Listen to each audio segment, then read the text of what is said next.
ಸ್ವಾಗತ. ಇದು ಧಮನಿತರ ಧ್ವನಿ. ಕಲಬುರಗಿಯ ಅಲ್ಲಾ ಅನ್ಸಾರ್ ಫೌಂಡೇಶನ್ ಟ್ರಸ್ಟ್ ವತಿಯಿಂದ ಅತಿ ಕಡು ಬಡವರಿಗೆ ಉಚಿತ ಮನೆಗಳು ವಿತರಣೆ.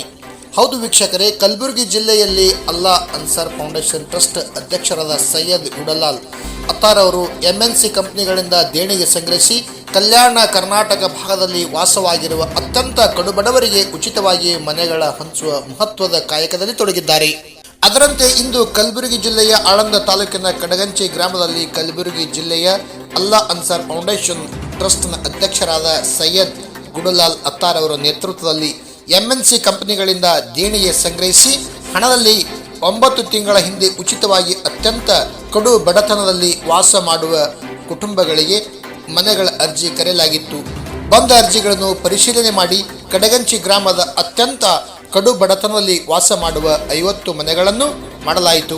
ಆಯ್ಕೆಯಾದ ಪ್ರತಿ ಮನೆಗಳಿಗೆ 3 ಲಕ್ಷ ರೂಪಾಯಿಗಳನ್ನು ಮಂಜೂರು ಮಾಡಲಾಯಿತು. ಆಯ್ಕೆಯಾದ 50 ಕುಟುಂಬದ ಮನೆಗಳು ಪ್ರಗತಿ ಹಂತದಲ್ಲಿದ್ದು ಅವುಗಳನ್ನು ಇಂದು ಅಲ್ಲಾ ಅನ್ಸಾರ್ ಫೌಂಡೇಶನ್ ಟ್ರಸ್ಟ್ ಅಧ್ಯಕ್ಷರು ಸ್ಥಳಕ್ಕೆ ಆಗಮಿಸಿ ಪ್ರಗತಿ ಹಂತದಲ್ಲಿರುವ ಕಾಮಗಾರಿಗಳನ್ನು ವೀಕ್ಷಿಸಿ 3ನೇ ಕಂತಿನ ಹಣವನ್ನು ಸ್ಥಳದಲ್ಲಿ ಫಲಾನುಭವಿಗಳೇ ವಿತರಿಸಿದರು. ಕಡಗಂಚಿ ಗ್ರಾಮದ 50 ಕುಟುಂಬದ ಫಲಾನುಭವಿಗಳು ಇದರ ಸದುಪಯೋಗ ಪಡೆದುಕೊಳ್ಳಲಾಗುತ್ತಿದೆ ಎಂದು ಮತ್ತು ಅತ್ಯಂತ ಕಡು ಬಡತನದಲ್ಲಿ ವಾಸ ಮಾಡುವ ನಮ್ಮಂಥ ನಿರ್ಗತಿಕರಿಗೆ ಉಚಿತವಾಗಿ ಮನೆಗಳನ್ನು ವಿತರಿಸಿದ್ದೀರಿ ಹಾಗೂ ನಿಮ್ಮ ಋಣನು ತೀರಿಸಲಾಗುವುದು ಎಂದು ಹೇಳುತ್ತಾ ಟ್ರಸ್ಟಿನ ಅಧ್ಯಕ್ಷರಿಗೆ ಮತ್ತು ಬಂದ ಅತಿಥಿಗಳಿಗೆ ಸಂತಸದಿಂದ ಶಾಲು ಹೊದಿಸಿ ಗೌರವಿಸಿ ಸಂಭ್ರಮಿಸಿದರು ಕಡಗಂಚಿ ಗ್ರಾಮಸ್ಥರು. ಈ ಸಂದರ್ಭದಲ್ಲಿ ಟ್ರಸ್ಟಿನ ಅಧ್ಯಕ್ಷರಾದ ಸೈಯದ್ ಗುಡಲಾಲ್ ಅತ್ತಾರ್ ಮತ್ತು ಮಹಾದೇವ್ ದನ್ನಿ, BSP ಮುಖಂಡರು ಕರ್ನಾಟಕ ಮೋತಿರಾಮ್ ಚೌಹಾಣ್, ಕಾಂಗ್ರೆಸ್ ಮುಖಂಡರು ಆಳಂದ್ ದತ್ತಾತ್ರೇಯ ಬೊಮ್ಮನಹಳ್ಳಿ, ಕಡಗಂಚಿ ಗ್ರಾಮದ ಮುಖಂಡರು ಪ್ರಮುಖರು ಭಾಗವಹಿಸಿದರು.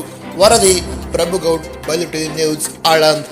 ನಾವು ಅವ್ರಿಗೆ ಆರ್ಥಿಕವಾಗಿಯೂ ಕೂಡ ಏನಾದರೂ ಒಂದು ಡೈರಿ ಕಾರ್ಯಕ್ರಮ ಆಗಿರ್ಬೋದು, ಯಾವುದಾದ್ರೂ ನಾವು ಯೋಚನೆ ಮಾಡೋದಿದ್ದೀವಿ. ಆ ಪ್ರಕಾರ ಒಳ್ಳೆಯ ಒಂದು ಸ್ವಯಂ ಸೇವಾ ಸಂಸ್ಥೆ ಆಗಿದೆ, ಒಂದು ಒಳ್ಳೆಯ ಒಂದು ಚಾರಿಟಿ ಒಂದು ಕೆಲಸ ಆಗಿ ಕಡಗಂಚಿ ಗ್ರಾಮದಲ್ಲಿ ಮಾಡ್ತಿದ್ದಾರೆ.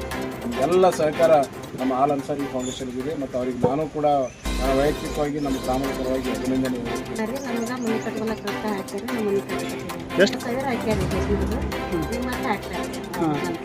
ನಾವು ಪೇಂಟ್ಗೆ 1.5 लाख ರೂಪಾಯಿ ಖರ್ಚು ಮಾಡಿದ್ದಾರೆ ಸರ್. ಅದಕ್ಕೆ ನಾವು ಇದು ಮಾಡಿದ್ದೀವಿ. ಮನೆ ಎಲ್ಲ ಸೋರ್ತೀವಿ ನಾವು. ಅದಕ್ಕೆ ಈಗ ಸರ್ ಬಂದಾರಂತೆ ನಮಗೆ ಒಂದು ಇದು ಕೊಟ್ಟಾರಂತೆ ನಾವು ಮಾಡ್ತೀವಿ. ಅದಲ್ರಿ ನಮಗೆ ಮನೆ ಇದ್ದಿಲ್ಲ, ಮನೆ ಮಾಡಿಕೊಟ್ಟಾರಿ. ಧನ್ಯವಾದಗಳು. ನಮಸ್ಕಾರಗಳು. ನಾವು ಸುಮಾರು ತಿಂಗಳ ಹಿಂದೆ ನಮ್ಮ ದನಿ ಸರ್ ನೇತೃತ್ವದಲ್ಲಿ ಒಂದು ಅಡಿಗಲ್ಲು ಸಮಾರಂಭ ಮಾಡಿದೆವು. ಯಾಕಂದರೆ ಇವರೇನು ಇಲ್ಲಿ ಅತಿ ಬಡವರೇನು ಕಣ್ಣಿಲೇ ನೋಡಲಾಗಿತ್ತು ಸರ್. ಅಷ್ಟು ಝೋಪಡಿಯಲ್ಲಿ ಗುಡಿಸಲ್ದಾಗ ಮಳೆಯಾಗ ಚಳಿಯಾಗ ಪೂರ ಬೆಂದು ನೊಂದು ಪೂರ ಪರೇಶಾನ್ ಆಗಿ ನಮ್ಮ ಹತ್ರ ಬಂದಿದ್ರು 50 ಫ್ಯಾಮಿಲಿಗಳು. ಅದು ಕಣ್ಣಿಲೆ ನೋಡಲಾರ್ದೆ ಏನದ ನಾವು ಏನದ ಬೇರೆದವರಿಗೆ ದೊಡ್ಡ ದೊಡ್ಡ ಕಂಪ್ನಿಯವರಿಗೆ ಎಣ್ಣ ಅಂಬಿಕೆಸಿಂದ ನಾವು ಸಹಾಯಧನವಾಗಿ ಇವರಿಗೆ ನಾವು ಪ್ರತಿ ಒಂದು ಕಂತಿನ 4 ಕಂತುಗಳು, ಮೊದಲನೇ ಕಂತು 30,000 ರೂಪಾಯಿ, 2ನೇ ಕಂತು 80,000 ರೂಪಾಯಿ, 3ನೇ ಕಂತು 1,50,000 ರೂಪಾಯಿ, 4ನೇ ಕಂತು 70,000 ರೂಪಾಯಿ. 4 ಕಂತಿನ ಪ್ರಕಾರ ನಾವು ಹಣ ಒದಗಿಸುತ್ತಿದ್ದ ನೇರವಾಗಿ ಅವರಿಗೆ ಖಾತೆ ವರ್ಗಾವಣೆ ಮಾಡ್ತಾ ಇದ್ದೇವೆ.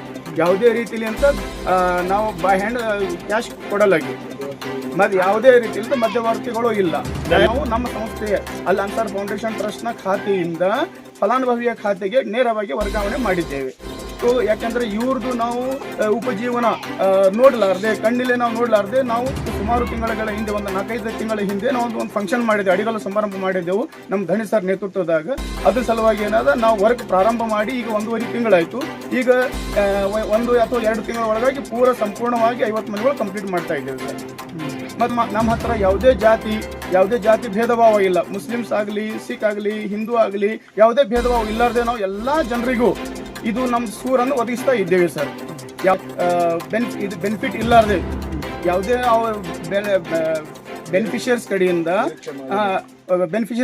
ಯಾವುದೇ ನಿರೀಕ್ಷಣೆ ಇಲ್ಲದೆ ನಾವು ಅವರಿಗೆ ಸಹಾಯಧನ ಒದಗಿಸ್ತಾ ಇದ್ದೇವೆ. ನಮಗೆ ಹೆಂಗೆ ದೇಣಿಗೆ ಬರ್ತದೋ ಹಂಗಂಗೆ ಅವರಿಗೆ ನಾವು ಸಹಾಯಧನ ಒದಗಿಸ್ತಾ ಇದ್ದೇವೆ. ಅವರಿಗೆ ತೊಂದರೆ ಆಗಲ್ಲ, ನಮಗೂ ತೊಂದರೆ ಆಗಲ್ಲ. ಯಾಕಂದರೆ ಮಧ್ಯವರ್ತಿ ಯಾರೂ ಇಲ್ಲ ಸರ್. ನೇರವಾಗಿ ನಮ್ಮ ಖಾತೆಯಿಂದ ಅವ್ರ ಖಾತೆಗೆ ವರ್ಗಾವಣೆ ಮಾಡ್ತಾ ಇದ್ದೇವೆ. ಇದರಲ್ಲಿ ಮತ್ತು ಯಾವುದೇ ಕಾಸ್ಟ್ ಆಗಲಿ, ಜಾತಿ ಆಗಲಿ, ಮತ್ತು ಯಾವುದೇ ರಾಜಕೀಯ ವ್ಯಕ್ತಿ ಆಗಲಿ ಕಾಂಗ್ರೆಸ್ ಆಗಲಿ, BJP ಆಗಲಿ, JDS ಆಗಲಿ, ಯಾವುದೇ ರಾಜಕೀಯ ವ್ಯಕ್ತಿಗಳೂ ಇಲ್ಲ. ನಾನು ಈ ಸಂಸ್ಥೆ ಅಧ್ಯಕ್ಷನಾಗಿದ್ದೇನೆ.